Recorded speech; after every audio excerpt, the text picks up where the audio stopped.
Qué hermoso es estar en la casa de Dios juntos para cantar a su nombre, para escuchar su palabra. Y excelente tiempo devocional esta mañana, muy bueno.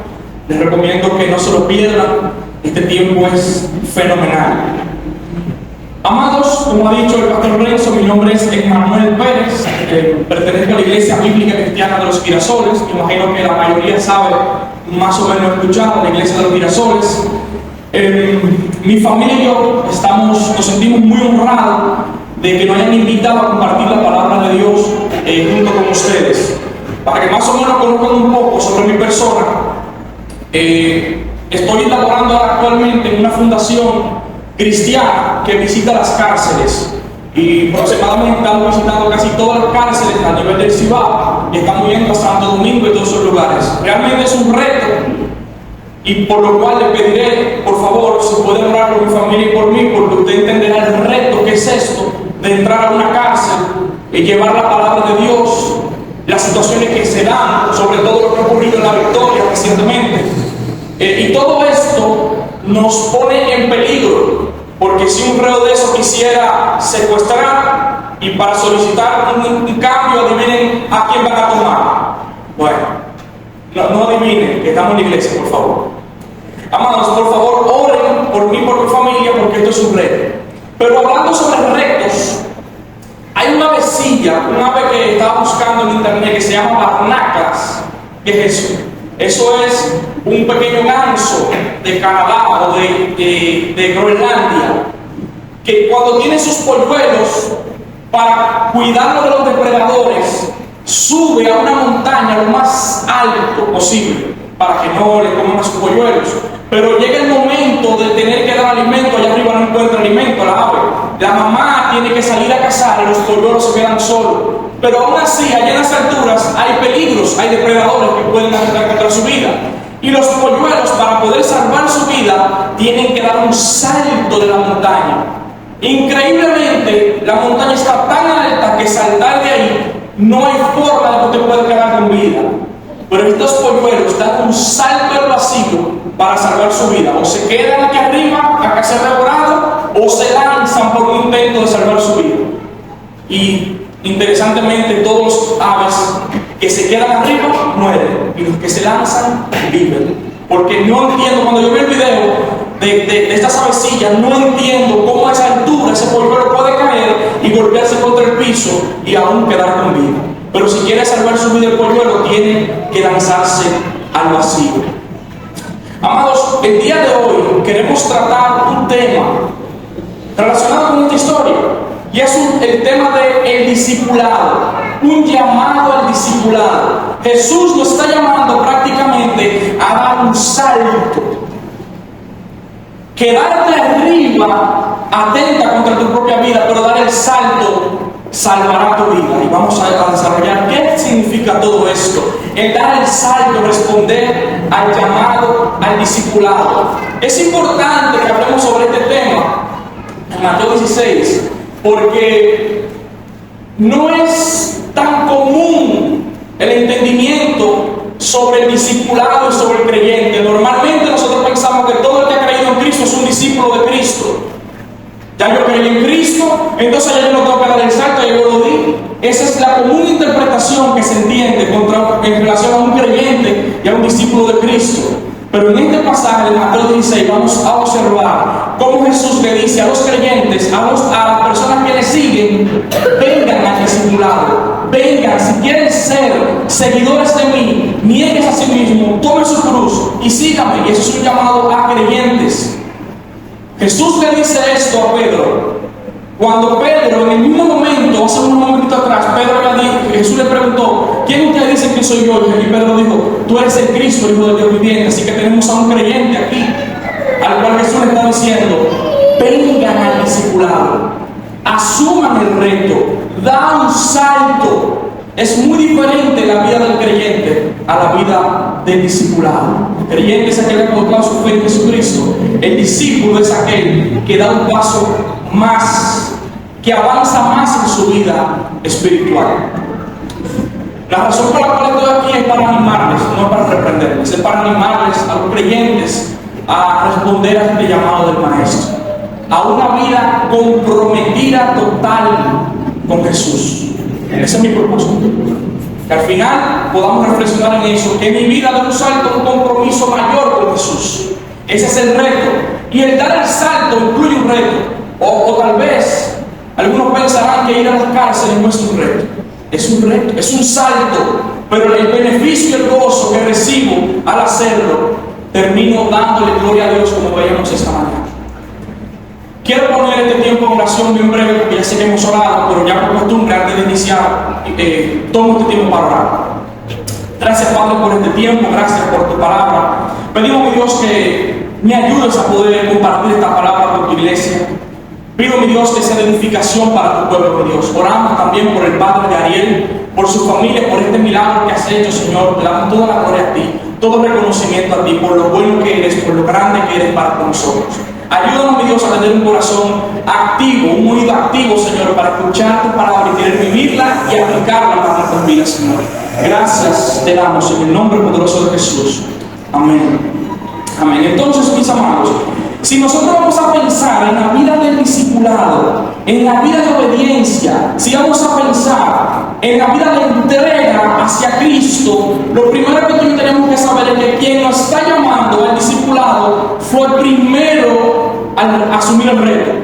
Jesús, antes de decir vengan y síganme, él primero dejó las pisadas y marcó el camino, la trayectoria por donde tú y yo vamos a ir. Si usted puede ir conmigo a Mateo 16, por favor.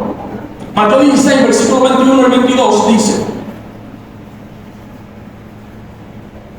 desde entonces comenzó Jesús a declarar a sus discípulos que le era necesario ir a Jerusalén y padecer mucho de los ancianos y de los principales sacerdotes y de los escribas y ser muerto y resucitar al tercer día. Hasta ahí, el 21. Y resucitar al tercer día. Aquí podemos notar que Jesús, que está llamando a sus discípulos, él mismo puede ver cómo él dice que era necesario. Si usted presta atención a lo que Jesús está diciendo aquí, mis hermanos, yo voy a la guillotina, en español dominicano, yo voy directo a la muerte. Eso es lo que le está comunicando a sus discípulos, nótalo. Desde entonces comenzó Jesús a declarar a sus discípulos que le era necesario ir a Jerusalén. ¿Y qué va a pasar en Jerusalén? Padecer mucho, dice el texto. ¿De quién? De los ancianos y de los principales sacerdotes y de los escribas. ¿Y qué va a pasar con Jesús? Dice, y ser muerto y resucitar el tercer día. Así que aquí tenemos a una persona enfocada en su destino y en su propósito. Yo sé que van a recibir persecuciones, yo sé que me van a mentir contra mí, yo sé que me van a escupir, que me van a crucificar, yo sé que voy a ser asesinado, yo sé todo eso, pero yo voy para allá, me es necesario ir para allá. Porque al final no solamente queda la muerte, sino que queda la resurrección el tercer día. Entonces Jesús sabía lo que iba a pasar. Él va primero y él entiende lo que es el sacrificio del ministerio, lo que es servir a su Dios, a su Padre celestial. Él dijo, yo me dispongo, yo sé a dónde voy, y comienzo a decirle, mira muchachos, esto es lo que me va a pasar, esto es lo que me va a pasar, pero yo sé que eso va a pasar, pero yo lo necesitamos, queda ahí. Y hoy recordamos la resurrección de Jesús. Así que Jesús está mostrando una pasión por su ministerio, una pasión, una entrega por el propósito por la cual él vino aquí a la tierra. Morir por cada uno de nosotros, morir para que todos los que creen en su nombre tengan vida eterna. Y él, no importa lo que hay en el camino, no importa las situaciones, él va por ese camino. Y yo voy a llegar allá, aunque voy a padecer mucho, aunque voy a ser muerto, pero al final voy a resucitar. Hay recompensa. Al tercer día voy a resucitar. Así que este es el destino del Maestro. Y él fue obedientemente. Él va primero.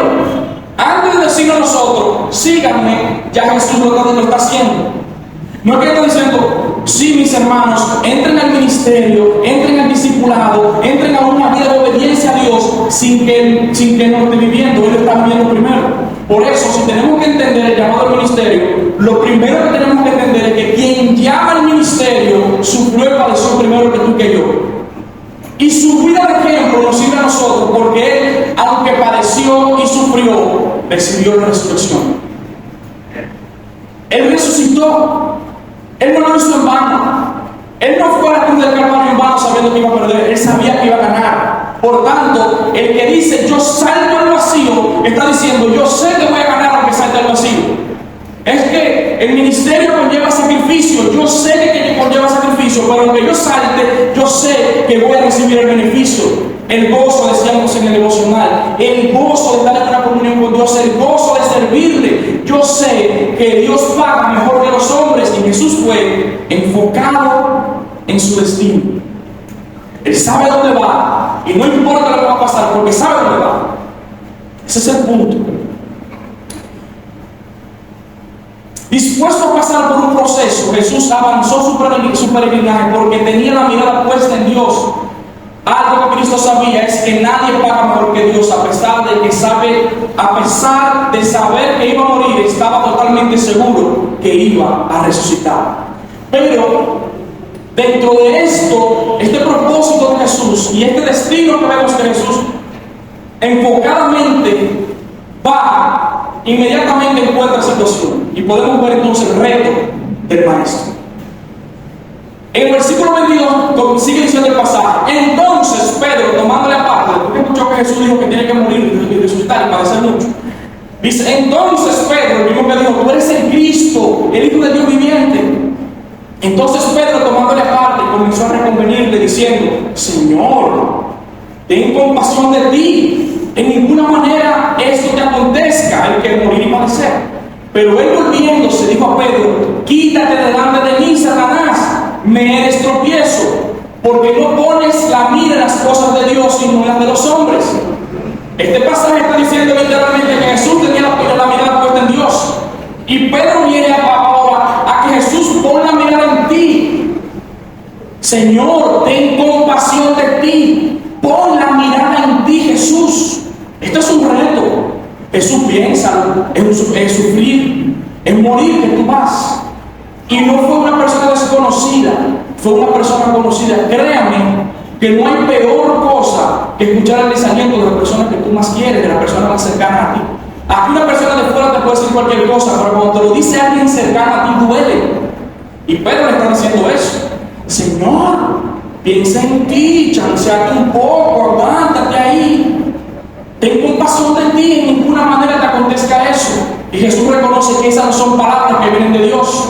Jesús reconoce que esas son palabras que vienen de Satanás, porque están enfocadas en el aquí y en el ahora. Y uno pudiera decir: pero pensar en mí está mal. No, no está mal. Cuando tú estás pensando en ti y por eso sacas a Dios de la ecuación, entonces comienza el problema. Porque eso se llama egoísmo. Todos nosotros nacemos con la facultad de servir a otros. Todos nosotros existimos para servir a otros. De hecho, cuando usted hace un paneo en la creación de Dios, usted ve que todo lo creado es útil para otro. El sol sirve para iluminar a otros, para alimentar las plantas. El agua sirve para que los peces naden en ella y vivan en ella. Los árboles sirven para nutrirnos. Los animales sirven para servir a su comunidad, viven para servir a su comunidad. Todo lo creado existe para servir al otro. El único ser egoísta y racional somos nosotros, que vivimos, somos egoístas. Y eso es lo que Pedro le está diciendo. Señor, no pienses en ti. No vayas a la cruz. Pero que si yo voy a la cruz voy a salvar a muchos. Estoy pensando en otros.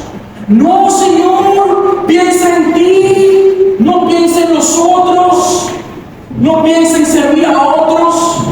Ten compasión de ti, en ninguna manera esto te acontezca. Por eso Jesús te dice: apártate de mí, Satanás. Quítate delante de mí, me eres tropiezo. Porque pones la mira en las cosas, no pones la mira en las cosas de Dios, sino en las de los hombres. El maestro va enfocado en su camino, pero parecen retos. Personas cercanas que te van a decir: no, Emmanuel, tú te vas a lanzar al vacío. Piensa en ti, no te tires.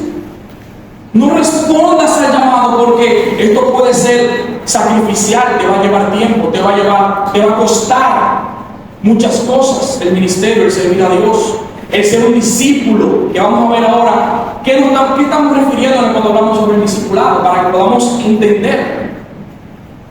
Pero van a haber personas que van a querer limitarte. No, porque ya tú siéntate a Cristo, ya quédate ahí. No tienes que dar un paso más. ¿Qué más tú tienes que hacer? Ya está bien. Tú vas a domingo a la iglesia, tú quieres más de él. Y yo no estoy diciendo que tienes que congregarse el lunes, martes, miércoles, viernes, los 7 días de la semana. Yo no estoy diciendo eso. Yo lo que estoy diciendo es lo que estábamos hablando esta mañana, la vida devocional, que tiene que ver totalmente con una cita diaria con Dios. El discipulado tiene que ver con un encuentro con Dios. De hecho, si uno analiza la palabra discípulo, eso es lo que en la antigüedad se conocía como un alumno. Así como un alumno va a la universidad y se enfoca y quiere estudiar y está a los pies del maestro haciendo las tareas, esos son los buenos estudiantes, no los malos estudiantes como yo. Los buenos estudiantes se enfocan a hacer la tarea y quieren cumplir sus retos. El alumno está a los pies del maestro, eso es lo que hace el discípulo. Estaba constantemente, esa era su universidad. Donde quiera que iba el maestro, iba el discípulo detrás para absorber, para aprender. Eso es lo mismo que el devocional. Tiempo con Dios. Yo voy a estar sola con Dios para aprender de Él, para enriquecer mi vida, para yo parecerme a Jesucristo, para encontrar el gozo y la bendición, para tener una buena relación con Él, para encontrar la vida. Voy a acercarme a Jesús, voy a ser un discípulo y lo voy a hacer todos los días de mi vida. Eso es lo que hace un discípulo. Eso es lo que es un discípulo. Entonces hemos visto el destino del maestro y el reto del maestro. Pues entonces pasemos al llamado del maestro. Dice en el versículo 24. Entonces Jesús dijo a sus discípulos: si alguno quiere venir en pos de mí, niéguese a sí mismo, tome su cruz y sígame. ¿Te entiendes por qué Jesús le está diciendo? Si tú quieres ser mi discípulo, ¿por qué tienes que negarte a ti mismo? Porque si Jesús obedecía lo que Pedro decía, entonces estaba cediéndose a sí mismo. Entonces, ¿qué fue lo que hizo Jesús en pocas palabras? Él se negó a sí mismo. Ten compasión de ti. Se negó a sí mismo Jesús. Así que Jesús fue primero, se negó primero que nosotros. Antes de decir a nosotros, nieguense a ustedes mismos, ya Jesús estaba negándose a sí mismo. Y nos está diciendo, niéguense a sí mismo. Si tú quieres ser mi discípulo, si alguno quiere venir en pos de mí, niéguese a sí mismo. Tome su cruz. Niega a sí mismo, toma su cruz y sígame. El llamado al discipulado número 1 tenemos que entender que es voluntario. El llamado al discipulado no es una exigencia. Es algo que deben hacer de mi corazón como una forma de gratitud. Señor, tú me salvaste. Yo estaba perdido, yo no tenía ninguna oportunidad. Lo único que me queda a mí es servirte. Por eso el llamado es voluntario. Jesús dice, si alguno quiere venir en pos de mí. No dice el texto, obligado que venga en pos de mí. Quiera Dios que fuera así, pero no es así. Él desea que nosotros lo hagamos voluntariamente. El que quiera. El llamado al discipulado es para el que quiera venir en pos de Él. Número 2, el llamado al discipulado consiste en no poner la mira en nosotros mismos. Dice el texto, niéguese a sí mismo. Un discípulo no está enfocado en sí. Un discípulo está enfocado en su maestro y en cómo servir a los demás. De hecho, eso fue lo que Jesús dijo cuando dijo, amarás a Dios sobre todas las cosas y amarás a tu prójimo. Es poner la mirada en Dios y en la gente. Un verdadero discípulo busca aprender, relacionarse con Dios, crecer, para él quedarse todo eso para él mismo. Yo bueno que nadie diga amén, porque no es ese el punto. El punto es que él quiere crecer, quiere estar a los pies del maestro para poder servirle mejor al Señor que lo llamó. Señor, yo quiero estar a tus pies, yo quiero aprender de ti, yo quiero tener una comunión diaria contigo, porque yo quiero que tú me ayudes a crecer, porque con esta vida que tengo, la doy a tu servicio, la pongo a tus pies. Por eso, el llamado al discipulado consiste en negarnos a nosotros mismos. Y el llamado al discipulado consiste en asumir, puedes ir avanzando, puedes dar 2 veces, para el positivo. El llamado al discipulado consiste en asumir el sacrificio que conlleva poner la mirada en Dios. Poner la mirada en Dios, amados, conlleva un sacrificio. Pero el llamado al discipulado consiste en el conocimiento de esto, de que yo sé que servir a Dios me va a tomar tiempo, yo sé que servir a Dios es sacrificial, yo lo sé, pero aún a pesar de eso, yo la pongo la mirada en Dios. Por eso el pasaje dice, tome su cruz. Jesús sabía hacia dónde iba para tomar su cruz. Él sabía el sacrificio que va a pasar al tomar su cruz. Él sabía todo lo que iba a recibir al tomar su cruz. Pero aún así, él valientemente tomó su cruz y avanzó. Por eso el llamado al discipulado es voluntario. El llamado al discipulado consiste en negarnos a nosotros mismos. El llamado al discipulado consiste en poner la mirada en Dios. Número 4, el llamado al discipulado consiste en poner la mira en Jesús. El número 3 consiste en asumir el sacrificio que conlleva. Y el número 4 consiste en poner la mirada en Jesús. Por eso Jesús dice: tomen su cruz y síganme. Jesús va adelante y yo voy detrás. Es poner la mirada en Jesús. Y esto de poner la mirada en Jesús implica varias cosas. Seguir a Jesús implica crecer en sabiduría. Lucas 2:52 nos dice: y Jesús crecía en sabiduría, en estatura y en gracia para con Dios y para con los hombres. Así que Jesús está diciendo: síganme por el trayecto de vida que yo he hecho. Y en el trayecto de vida Jesús crecía en sabiduría.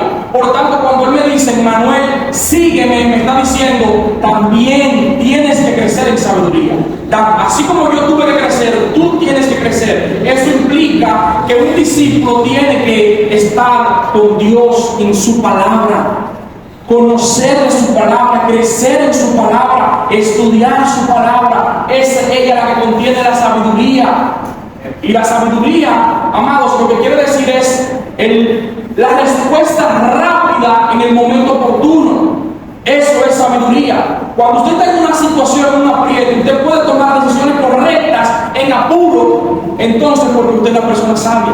Hay muchas personas llenas de conocimiento que toman muchísimas malas decisiones. El que es sabio evita lo más que puede las malas decisiones, porque toma las decisiones correctas en el momento oportuno. Eso es ser sabio. Y la palabra de Dios, eso es lo que nos hace. El yo ser un discípulo de Cristo implica que voy a estar a los pies del Maestro, voy a aprender de la vida, voy a aprender de cómo seguir a Cristo, voy a aprender a tomar mejores decisiones, voy a aprender a ser sabio. Seguir a Cristo implica crecer en sabiduría. Dar el salto es sacrificial, pero dar el salto me va a hacer sabio. Dar el salto al discipulado me va a ayudar a crecer, a ser más sabio. Además, que seguir a Jesús implica rodearse de las personas de las que hacen la voluntad de Dios. También Jesús lo hizo en Mateo 12. Dice: respondiendo Él al que le decía esto, dijo: ¿quién es mi madre? O sea, Jesús está en una reunión y alguien viene: oye, toma a tu mamá y tus hermanos. Y Jesús dice, respondiendo Él al que le decía esto, dijo: ¿quién es mi madre y quiénes son mis hermanos? Y extendiendo su mano hacia sus discípulos, dijo: he aquí mi madre y mis hermanos. Jesús está rodeado y le dice: estos son mi madre y mis hermanos, porque todo aquel que hace la voluntad de mi Padre que está en los cielos, este es mi hermano y mi hermana.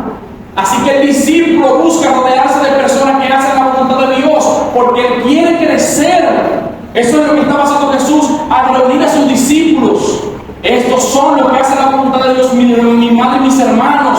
Aquellos que quieren dar el salto al discipulado saben entonces que deben rodearse de personas que te ayuden a hacer la voluntad de Dios, que te ayuden a crecer. Vas a comenzar a separar tus buenos amigos de los malos amigos. No estoy diciendo que tú vas a separarte del mundo. Dios me libre de lo que estoy diciendo, porque al mundo que tenemos que ser luz. Pero lo que estoy diciendo es que tus mejores amigos deben ser personas que te sumen, que te edifiquen, que te ayuden a crecer. Que tu círculo de amistad sean personas que siempre te estén hablando de la palabra de Dios y lo que te conlleva hacia tu vida.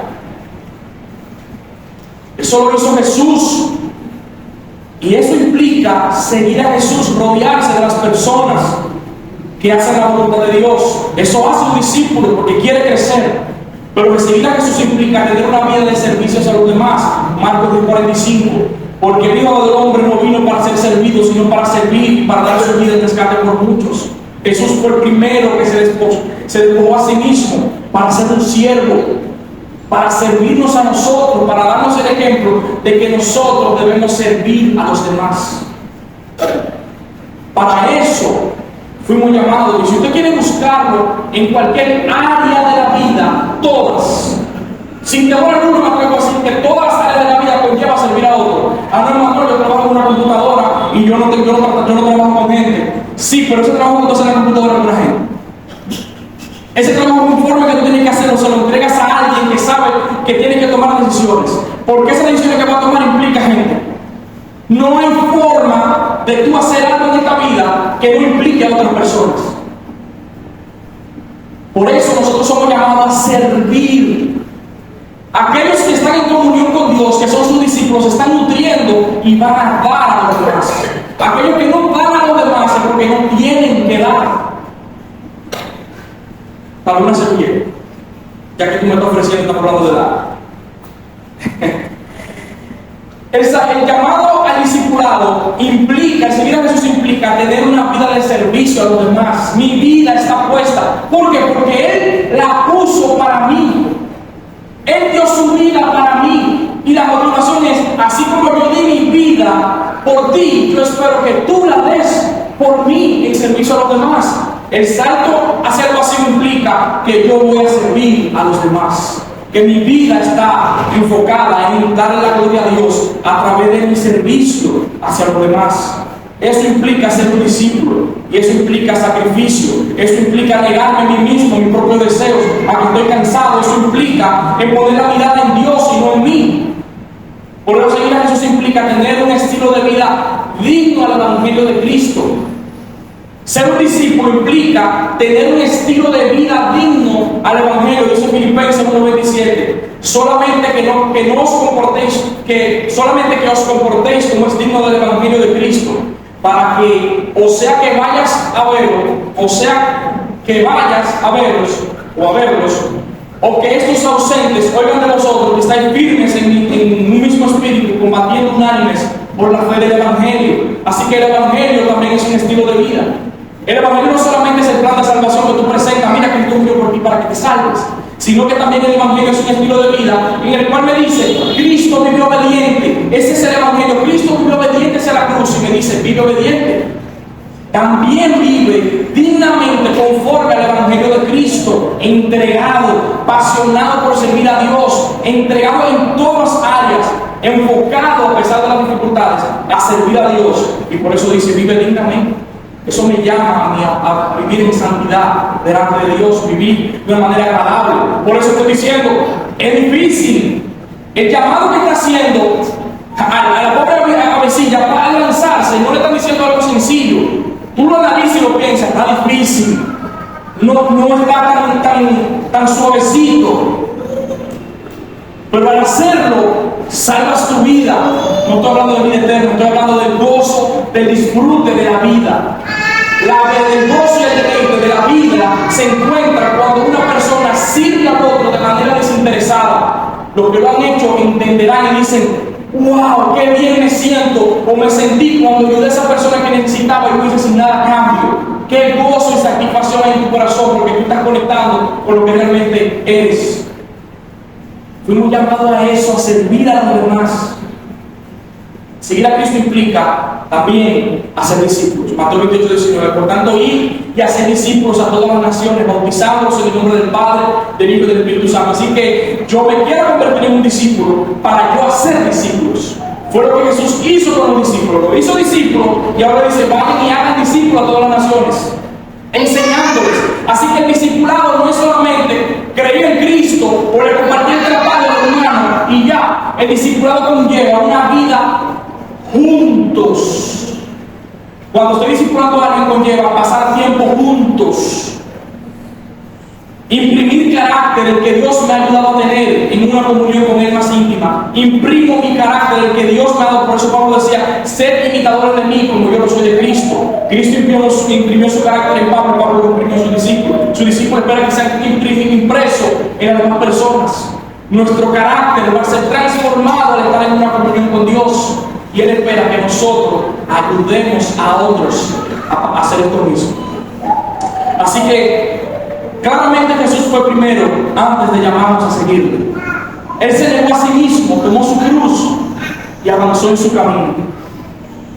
Esa es la idea de lo que hemos compartido, y por eso, para terminar, yo quiero darte algunas razones, porque si debemos responder al llamado, si hay un llamado de Cristo hacia nuestra vida, a ser discipulado, yo quisiera darte algunas razones que el mismo pasaje nos provee, para que tú respondas, para que yo responda al llamado.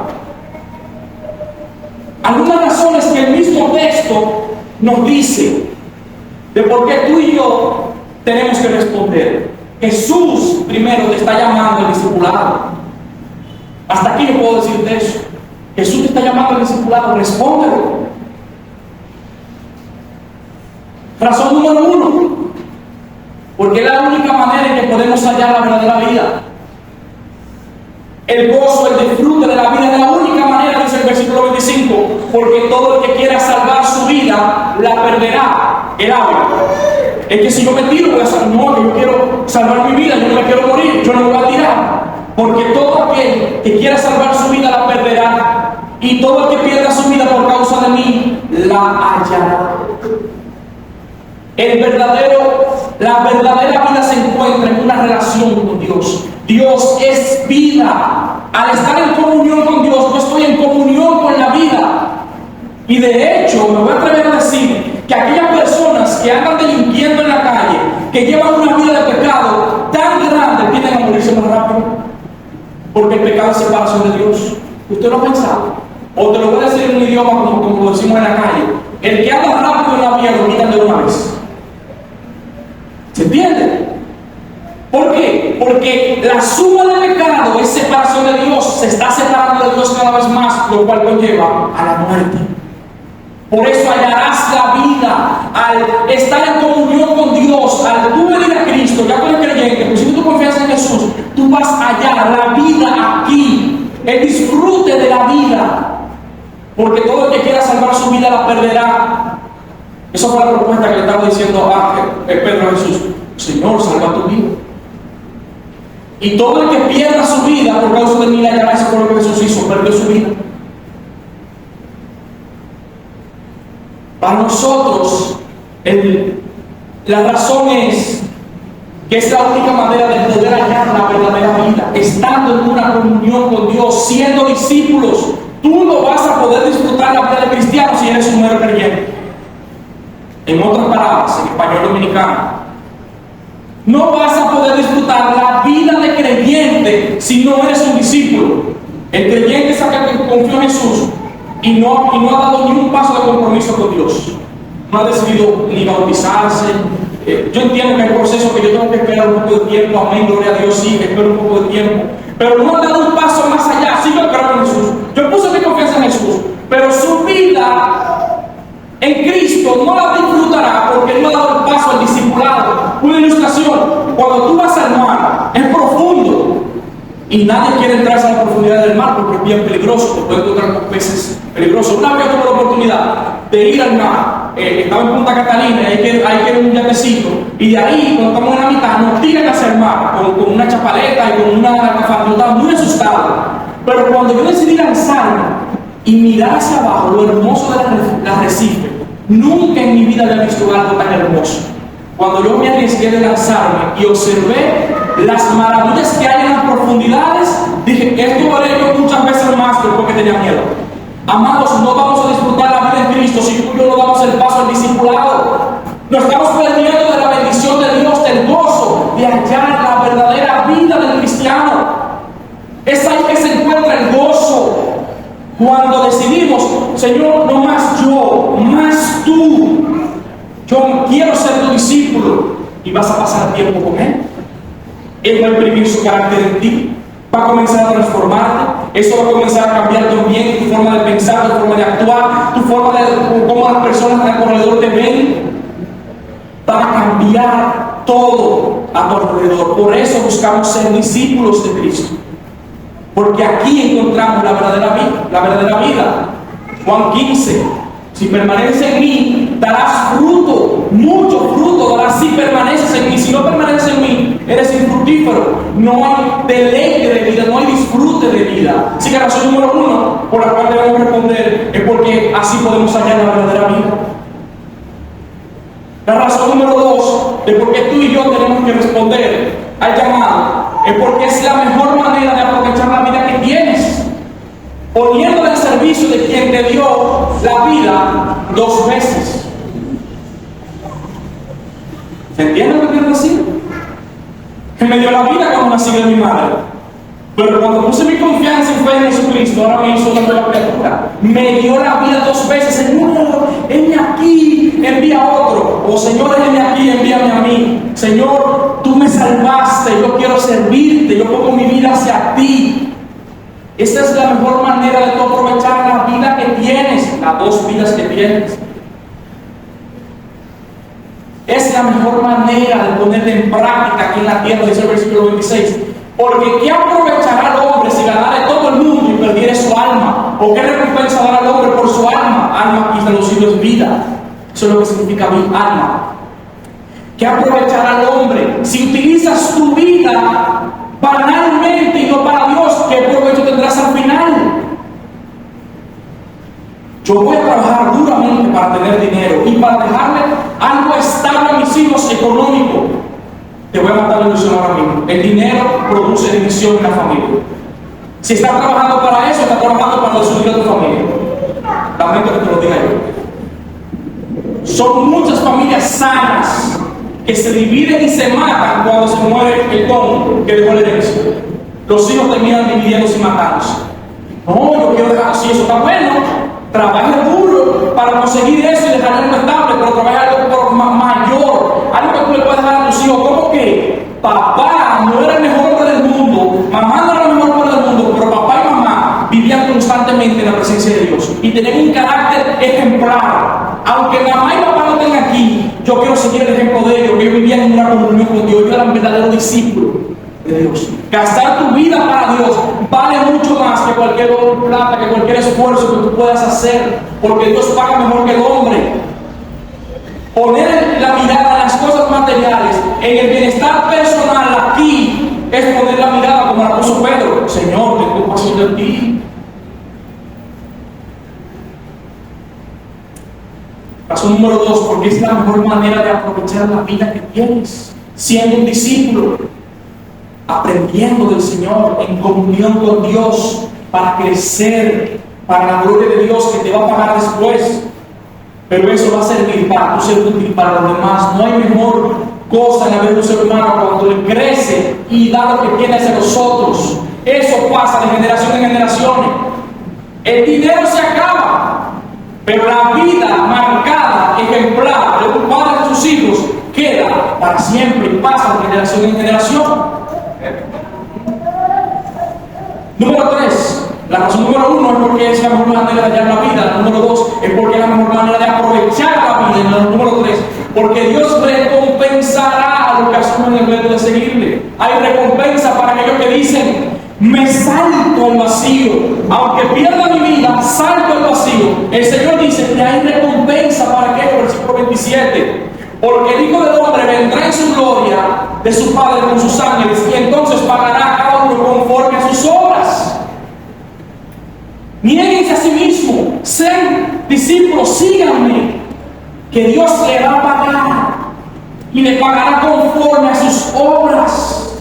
Hay recompensa para aquellos fieles que dicen: Señor, esto parece ilógico, servirte parece ilógico en este momento que estoy pasando por situaciones.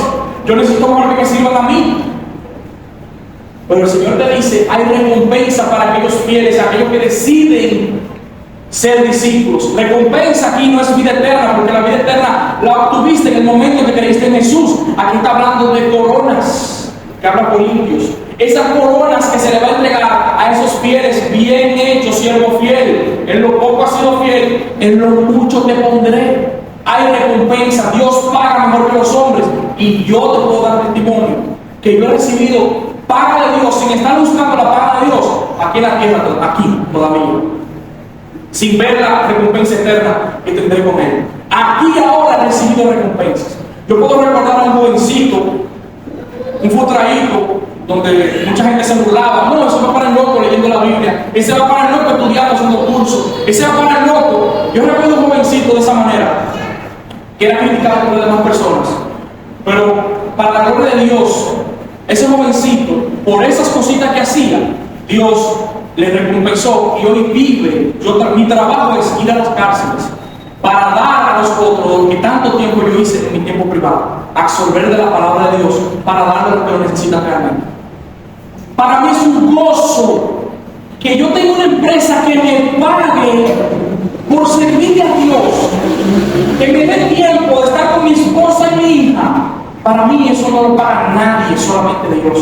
Solamente es un ejemplo. Pero también Jesús les da una garantía a ellos de que en ese tiempo presente iban a recibir su promesa. Así que le da la garantía, que en el versículo 28 dice: de cierto os digo que hay algunos de los que están aquí que no gustarán la muerte hasta que hayan visto al Hijo del Hombre viniendo en su reino. Jesús le estaba diciendo: Dios le va a pagar por cada uno de sus sacrificios, Dios se lo va a pagar por cada uno de lo que tú hagas. Pero déjame decirte, Jesús está diciendo en ese momento, que hay algunos de los que están aquí que recibirán recompensa antes. Y eso se está refiriendo en el próximo capítulo, que no vamos a verlo ahora. En el próximo capítulo, cuando habla de que Jesús se transfiguró y estaban unos discípulos y lo vieron transfigurado. Ellos tuvieron la oportunidad de ver a Jesús transfigurados.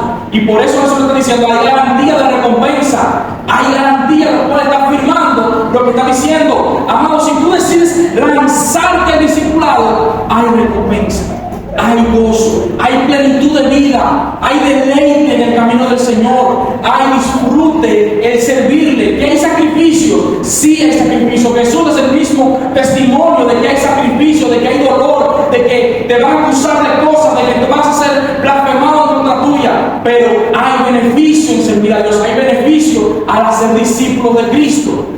Por eso el reto de esta mañana es: responde al llamado de Cristo. Responde a ser discípulo de Cristo. Señor, yo creo en ti, pero eso no es suficiente. Señor, yo quiero vivir para ti, como dice Efesios, que fuimos salvados por gracia, por medio de la fe en Jesucristo, para buenas obras, las cuales ha preparado de antemano para nosotros. O sea, que Él espera que tú y yo estemos dando el salto. Él está esperando que demos el salto para las buenas obras, las cuales Él nos va a pagar. Por eso, amados, la invitación a cada uno de los que estamos aquí, a los creyentes, es a reflexionar en qué medida tú estás respondiendo al llamado de Cristo para ser su discípulo. Piensa en esto, es una pregunta reflexiva. ¿De qué manera en tu vida se ve reflejado? ¿Soy un discípulo de Cristo? ¿Necesito responder al llamado? ¿Yo quiero ser un discípulo de Cristo? ¿Qué tengo que hacer? ¿Estás dispuesto a renunciar a ti mismo para seguirle al llamado al ministerio? Y a veces confundimos que ministerio es estar aquí adelante. Ministerio no es estar aquí adelante. Ministerio es servir a Dios en cualquier área donde te encuentres, ser luz donde te encuentres. Eso es el ministerio delante de Dios que tú tienes que hacer. Y si quieres servir a la iglesia aquí los domingos, pues amén, gloria y aleluya. Hacen falta siervos, siempre hacen falta siervos, Lorenzo. Siempre hacen falta siervos. Pero el llamado que te estoy diciendo es una vida sacrificial de entrega total a Cristo, para que comiences a ser ejemplo en tu casa, para que comiences a hacer cambios en tu casa, en tu ámbito laboral, donde te encuentras, en tu vida diaria, comenzando negándote a ti mismo. Por eso la pregunta es: ¿qué tan dispuesto estás a negarte a ti mismo para servir a otros? Puedo recomendarte que crees comunidades de discípulos, donde los creyentes puedan animarse unos a otros, lo que conocemos como células. Eso es una forma de servir. Bueno, yo pongo mi casa a la disposición. Yo no sé hacer un discipulado, pero mis hermanos líderes, ustedes pueden ayudarme a iniciar el discipulado aquí en mi casa, una célula, y yo quiero aprender para después hacerlo yo. Puede ser. Para que en esta célula puedan animarse, puedan estar caminando juntos, puedan estar compartiendo con personas que quieren hacer la voluntad de Dios, estemos unidos, creciendo juntos, compartiendo las cargas los unos de los otros a través de las células. Puede ser una sugerencia. Busca oportunidades concretas en lo que tú puedes ser útil en tu comunidad, en tu trabajo, demostrando el amor de Cristo a través de acciones prácticas. Busca la manera de ser útil en tu trabajo. Y siempre lo pongo como ejemplo. Una vez yo recuerdo que en la empresa donde yo trabajaba, siempre, ¿cómo lo digo? El más pariguayo es el que pone el botellón de agua. Y el más pariguayo era yo. Porque dicen: no, yo no voy a poner. Siempre hay un pleito con querer poner. Yo me voy a disponer a poner el botellón de agua para que todos tomen agua sin quejarme, sin pensar que está pesado. Y yo lo voy a hacer cada vez que me toque. Y eso impactó a varias personas en la comunidad de mi trabajo. Y cuando se va a señalar quién es el más servicial, eso impacta a las personas y dicen: ese muchacho verdaderamente es cristiano. Pero porque hay un abandono hacia mí mismo y una disposición a servir al otro de manera voluntaria. Entonces por eso busca, te puse un ejemplo, busca oportunidades concretas donde tú puedas servir a otros. Y no nos desanimemos, pongamos nuestra confianza en Dios, sabiendo que hay recompensa para aquellos fieles. Tu trabajo en el Señor no es en vano. No nos desanimemos, el Señor pagará su tiempo. Recordemos el sacrificio de Cristo. Él se sacrificó en la cruz, pero recibió recompensa. Y por último les motiva a cultivar una vida de oración y dependencia de Dios. Eso es ser discípulo. Ser discípulo, en pocas palabras, es una persona que aprende lo que es Jesús para ser mejor, para enseñar a otros a que vayan a lo que es Jesús. Un discípulo es el que está a lo que es Jesús, y el que hace discípulo es el que lleva a las personas a lo que es Jesús. Así que, amados, Jesús fue el primero. El llamado discipulado implica un compromiso total con Cristo, renunciando a uno mismo, tomando la cruz y siguiéndolo, con la esperanza segura de la vida, de la verdadera vida y la recompensa eterna que solo Él puede ofrecer. Por eso la invitación, amados, con esto concluyo, responde al llamado de Cristo. Ser un discípulo de Cristo. Él nos está llamando. Creíste, amén. Avanza, crece. Esa es la voluntad de Dios para nuestras vidas el día de hoy. Quiero invitarte a que te pongas sobre tus pies y vamos a terminar la oración para cambiar el futuro. Y sé que hay una persona que no conoce a Jesús todavía, que no ha puesto su confianza en Jesús todavía, pues nosotros te hacemos el llamado para que pongas la confianza en Jesús. Lo que Jesús promete, vida eterna, Él lo va a dar a todo aquel que cree, le dará la vida eterna. Él puede hacer de su hijo en este momento si tú pones su confianza en Jesús. Confía solamente en Él, porque Él puede darte lo que promete. Él es el verdadero Dios que vino a habitar entre nosotros, a dar su vida por ti y por mí, para salvarme. Tanto te amó, tanto me amó, que dio su vida para salvarte. Por eso ponemos la confianza en Jesús. Confiamos en que Él va a darnos lo que ha prometido. En la iglesia presente recordamos al llamado de Cristo. Gracias, Dios, por este tiempo. Gracias por tu palabra. Gracias por este pueblo y la atención que ponen a tu palabra, mi Dios. El deseo que tienen por escuchar tu palabra y de crecer. Te pedimos, mi Dios, que en este momento tu palabra que fue expuesta por medio de tu Espíritu Santo nos ayudes a atesorarla, a apreciarla, Señor. Que este llamado que tú nos haces, Señor, a su tiempo, quiera Dios que sea hoy mismo, podamos responderlo, pero que esta idea no se nos vaya de la mente. Tenemos que responder al llamado del discipulado. Tarde o temprano, Señor, tenemos que responder. Que esta idea no se vaya, Señor. Yo te pido que con tu Espíritu Santo persigas a cualquier persona que está aquí, que quiera rechazar esta idea, que tú la pongas en su corazón amablemente y que a su tiempo disfrute al 1000%. Ayúdanos a ser sus discípulos. Perdónanos, Señor, si no lo hemos sido. Ayúdanos a obedecerte. En el nombre de Jesús oramos. Amén.